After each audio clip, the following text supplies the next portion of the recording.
Hi guys, today I'm going to show you how to get this mini farmhouse style decor stand. It's super easy and super simple, and everything you see here we got from our local Dollar Tree and 99-cent store.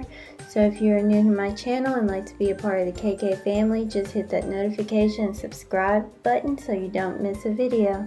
So let's get into it.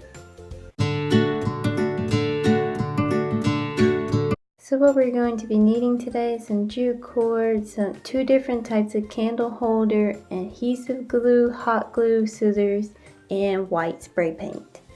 So first we are just going to take our glass candle holder trays and spray them white. And you just want to keep spraying as many coats as you would like until you get it the white that you desire. You can also just paint these with white paint if you do not have spray paint. That also works good as well.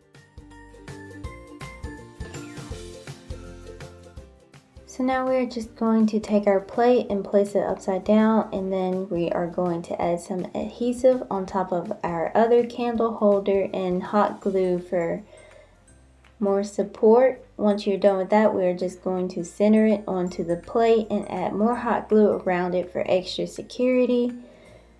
Next, we are going to add the string that you desire. I chose to go with this thin jute cord for this look today, and we are just going to place that all around the bottom of this glass to hide the hot glue. And also, if you would like, you can make a little bow as well to hide the part that you cut off.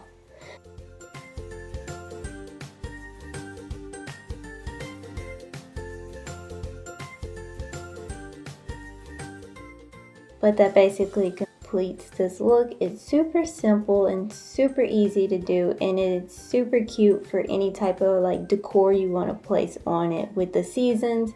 And right now, since it's fall, I just got these cute little pumpkins and this grass to make it more of like a fall Thanksgiving look. And you can just change it out with the seasons, or you can just put a little tiny potted plant on it if you would like. I hope you liked this video. If you did, just give it a huge thumbs up. Also, if you have any videos or DIY looks that you would like for me to do or would like to know how to do, just leave a comment below